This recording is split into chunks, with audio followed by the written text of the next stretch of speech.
Happy Thursday, everyone, and welcome to One Take Live. I'm Monica May, and this is the first Thursday that we'll be celebrating women's history. So it's going to be all things women, and we're going to talk health.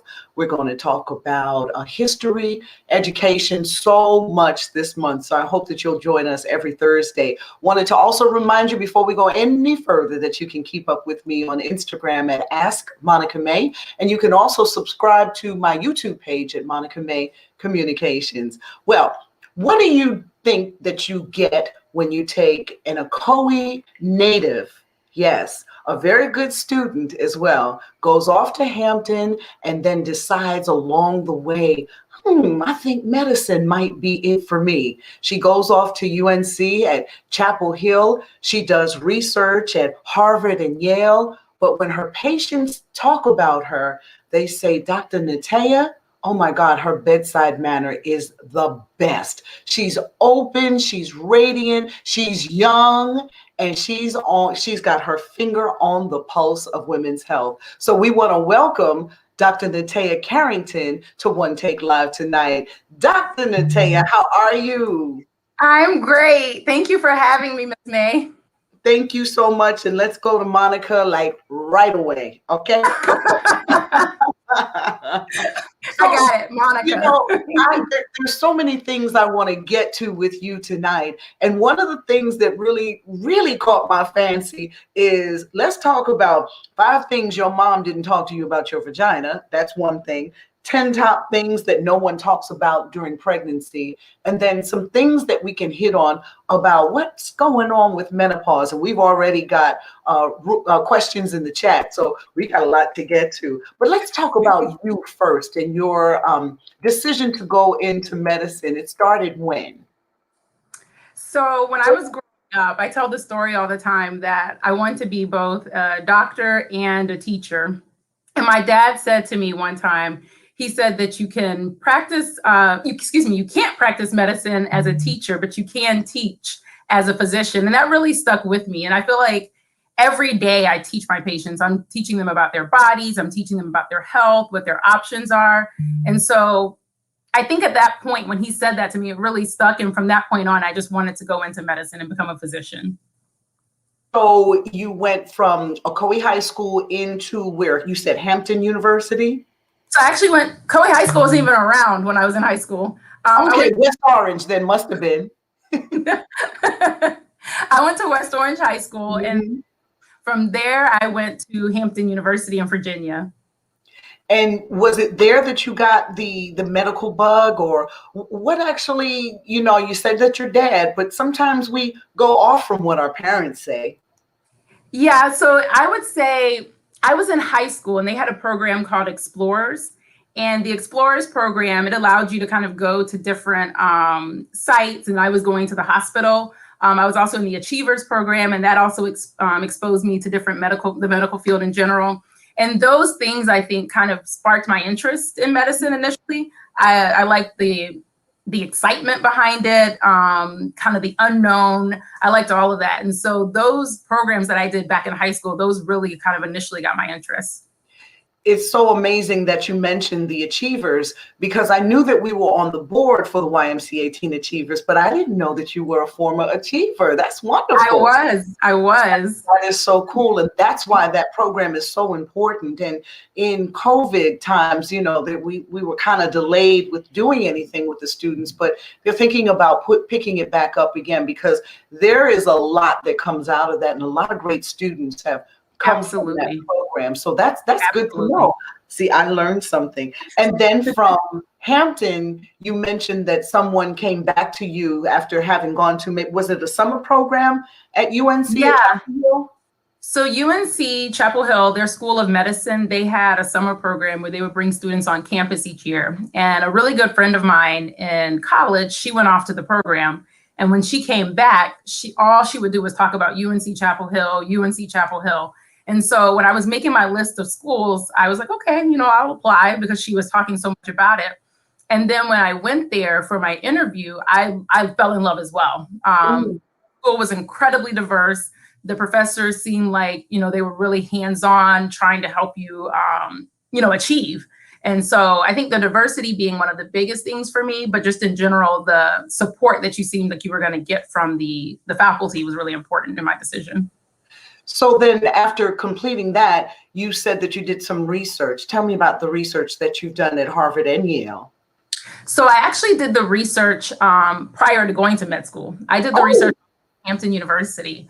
I went to both Harvard and Yale and did research. It was the summers between my sophomore and junior year, and then my junior and senior years at Hampton. I did research projects, actually not knowing that I would eventually go into women's health. One of the ones I did was on premenstrual dysphoric disorder, which is basically severe PMS. And another program that I did was at Yale University, at Harvard University. The first one was at Yale, and I did research there as well. This is amazing. And then you decided that after all of that, you were going to come back to Orlando and you were going to practice here. And that is amazing also.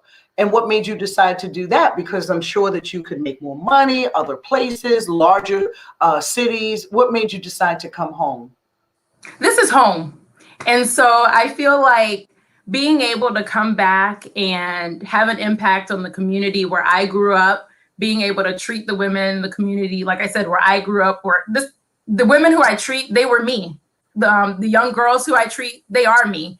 And so being able to see myself in these patients, it just brings me gratification, joy to be able to treat who essentially I see as being myself.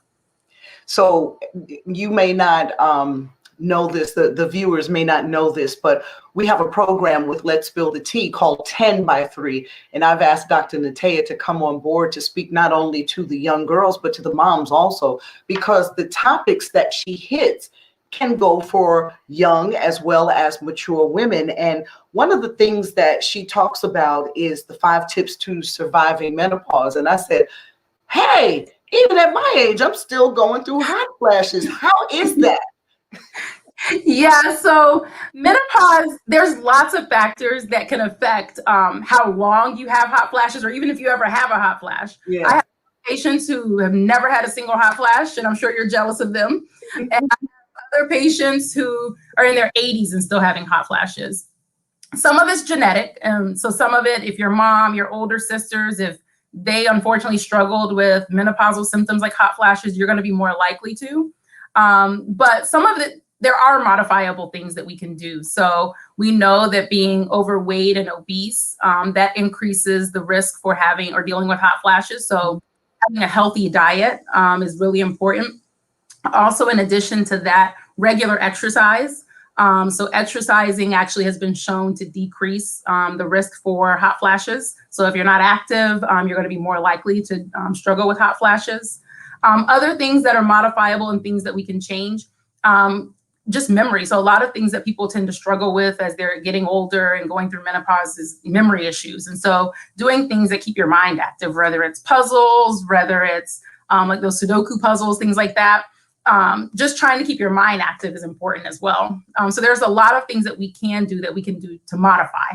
Okay. So we do in menopause. So, exercise and better diets, that goes a long way with better health in so many different ways. So yeah, I can see that. The other thing, top 10 things no one talks about during pregnancy. No one says that there's going to be a bone down there that hurts so much that you don't want to walk after a certain time.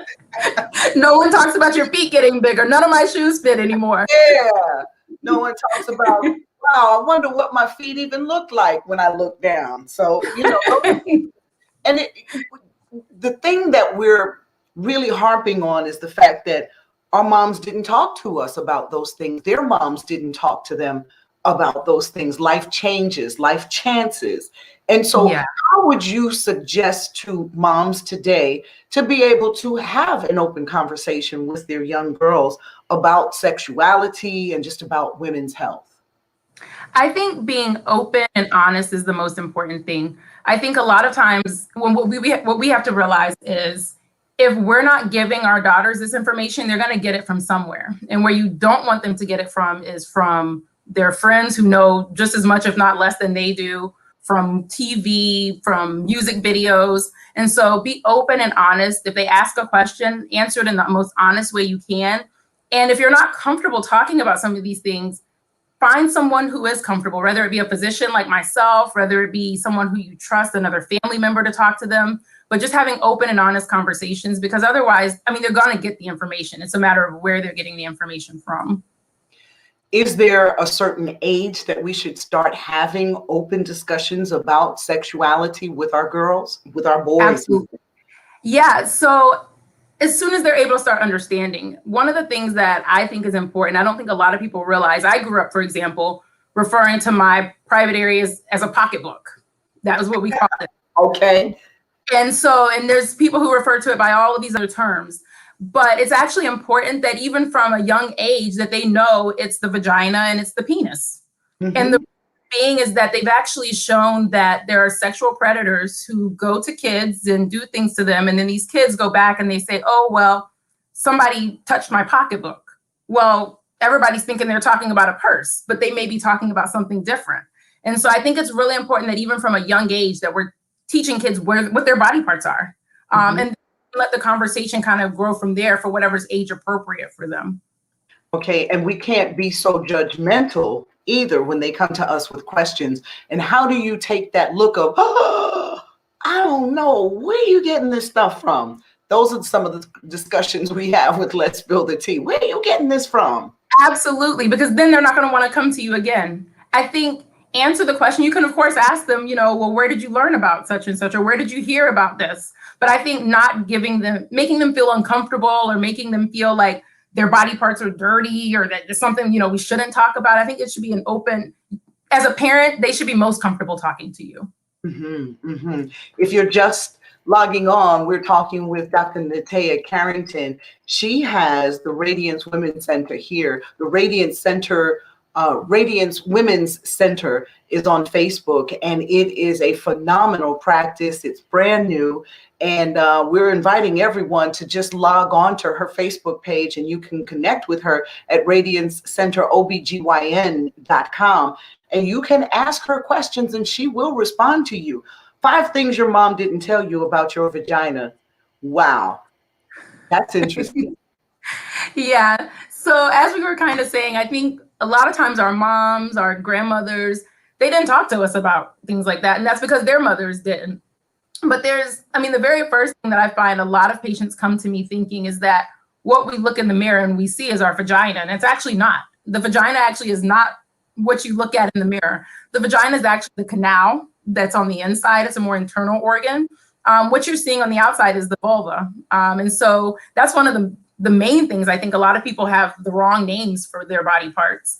Another thing is that discharge is totally normal. I have so many patients that come to me for vaginal discharge, and unless there's an odor, itching, some type of irritation, it's normal to have discharge. And a lot of women don't even realize that. And I can say these aren't even young girls, so young girls shouldn't feel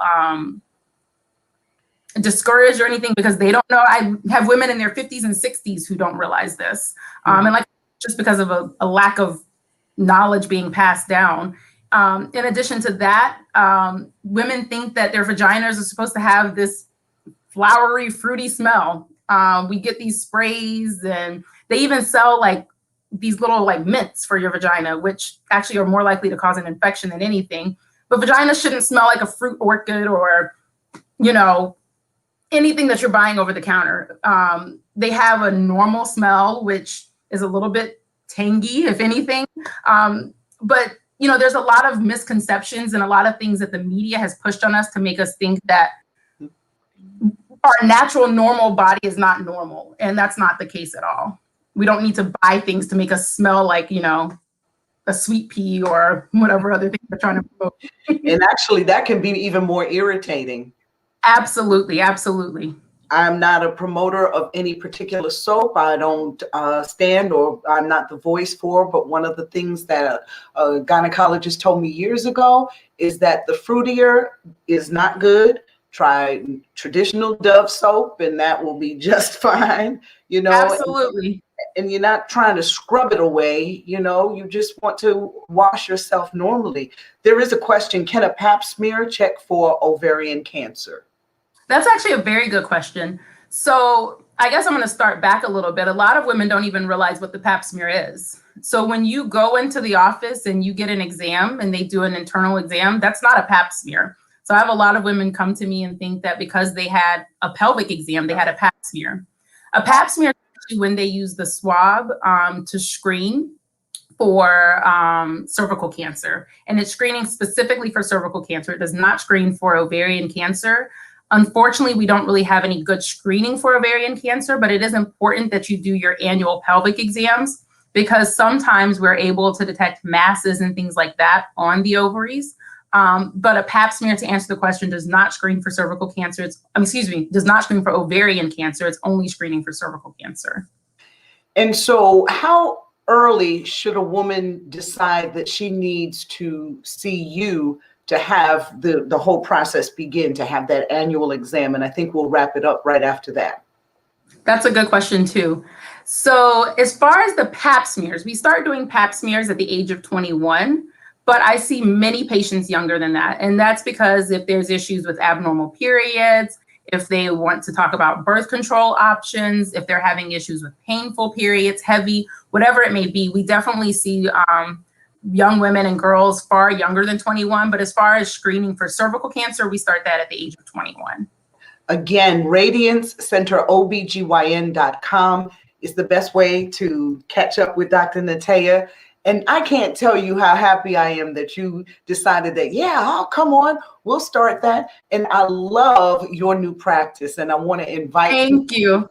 Come over there, just even if it's just to see the practice and just see a young sister doing what she loves doing. And it's so important for you to decide now that you do want to take better care of yourself. And why not with Dr. Carrington, Dr. Nateya Carrington. She is our hometown hero, starting up her practice here and our first guest during Women's History Month. And Dr. Nat, it's so good to see you. I got to tell you that. Thank you. Thank you for having me. Yes, and good luck continuing forward in your practice.